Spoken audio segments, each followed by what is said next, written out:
லஞ்ச வழக்கில் புதுச்சேரி தலைமை பொறியாளர் கைது. பொதுப்பணித்துறை அமைச்சர் பதவி விலக கோரி பேரவையில் தர்ணாவில் ஈடுபட்ட திமுக, காங்கிரஸ் உறுப்பினர்கள் குண்டுகட்டாக வெளியேற்றப்பட்டனர். புதுச்சேரி சட்டப்பேரவை இன்று காலை 9:30 மணிக்கு கூடியது. பேரவைத் தலைவர் குரல் வாசித்து கேள்வி நேரத்தை தொடங்கினார்.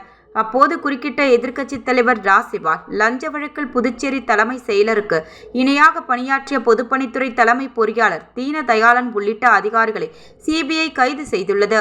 இது புதுச்சேரி அரசுக்கு அவப்பெயர். இதற்கு தார்மீக பொறுப்பேற்ற பொதுப்பணித்துறை பொறுப்பு வகிக்கும் அமைச்சர் லட்சுமி நாராயணன் பதவி விலக வேண்டும். இதுகுறித்து பேரவையில் விவாதிக்க வேண்டுமென்ற கோரிக்கையை முன்வைத்தார்.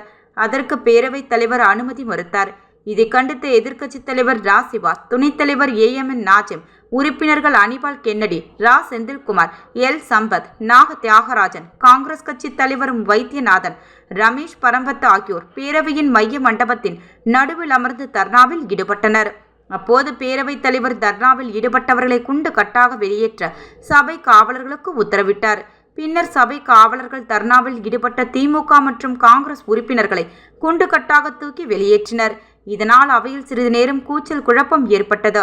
பின்னர் செய்தியாளரிடம் பேசிய எதிர்க்கட்சித் தலைவர் சிவா அவர்கள், புதுச்சேரி பொதுப்பணித்துறை தலைமை பொறியாளர் தீனதயாளன், செயற்பொறியாளர் ஆகியோர் 7 கோடி ஒப்பந்தத்திற்கு லஞ்சம் வாங்கிய போது காரைக்காலில் சிபிஐ அதிகாரிகளால் சுற்றி வளைத்து கைது செய்யப்பட்டுள்ளனர். இது புதுச்சேரி மக்கள் மத்தியில் அதிர்ச்சியை ஏற்படுத்தி இருக்கிறது. காரைக்காலில் ஒரு ஒப்பந்த பணிக்கு எவ்வளவு முறைகேடு நடந்திருக்கிறது?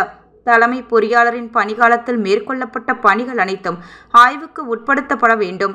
இந்த விவகாரத்தில் புதுச்சேரி அரசு என்ன செய்ய போகிறது என்று மக்கள் எதிர்பார்க்கிறார்கள். அதற்காகத்தான் பேரவையில் விவாதிக்க அனுமதி கோரினோம். ஆனால் பேரவைத் தலைவர் ஆளும் அரசுக்கு ஆதரவானவர் என்பதால் அதற்கு அனுமதி அளிக்கவில்லை. அனுமதி அளிக்க வலியுறுத்தி தொடர்ந்து திமுக, காங்கிரஸ் உறுப்பினர்கள் தர்ணாவில் ஈடுபட்டோம். அதற்கும் செவிமடுக்காத பேரவைத் தலைவர் எங்களை குண்டு கட்டாக தூக்கி வெளியேற்ற உத்தரவிட்டார். அதன்படி நாங்கள் சபை காவலர்களால் வெளியேற்றப்பட்டோம். பொதுப்பணித்துறை தலைமை பொறியாளர் அலுவலகம் சீல் வைக்கப்பட்டுள்ளதால் பொதுப்பணித்துறைகளில் அனைத்து பணிகளும் முடங்கி போய் உள்ளது. பேரவையில் அத்துறை சம்பந்தமாக எழும் கேள்விகளுக்கு யார் பதிலளிப்பார்கள்? ஆகவே பொதுப்பணித்துறைக்கு அமைச்சராக இருக்கும் லட்சுமி நாராயணன் தார்மீக பொறுப்பேற்று ராஜினாமா செய்ய வேண்டுமென்று கோரினோம். எங்கள் கோரிக்கையை மதிக்காமல் சபையை தொடர்ந்து நடத்துகிறார்கள். இதையெல்லாம் மக்கள் பார்த்து கொண்டு இருக்கிறார்கள். அதிகாரிகள் மக்கள் பணத்தில் உண்டு கொழுத்து சாப்பிடும் நிலை ஏற்பட்டிருக்கிறது. தவறு செய்யும் அதிகாரிகள் மீது கடும் சட்டம் இயற்றி தண்டிக்க அரசு தவறிவிட்டது. இந்த விவகாரத்தில் நீதி கிடைக்கும். நாங்கள் தொடர்ந்து போராடுவோம். இது தொடர்பாக துறை அமைச்சர் ராஜினாமா செய்யக்கோரி போராட்டம் நடத்துவோம். பொதுப்பணித்துறையில் நடைபெற்ற பணிகள் குறித்த வெள்ளை அறிக்கை வெளியிட கோட்போம். குறிப்பாக தரமாக இருந்த புதிய பஸ் பேருந்து நிலையத்தை இடித்துவிட்டு மோசமான நிலையில் பல கோடி செலவு செய்துள்ளனர். ஆனாலும் மக்கள் பயன்பாட்டிற்கு கொண்டு வர முடியாத நிலை உள்ளது. பொதுப்பணித்துறை மற்றும் ஸ்மார்ட் சிட்டி திட்டத்தில் பல குளறுபடிகள் நடந்துள்ளது. தொடர்ந்து சிபிஐயின் நடவடிக்கையை கண்காணித்து அதற்கு தகுந்தாற்போல் மக்களின் போராட்டம் நடக்கும் என அவர் தெரிவித்தார்.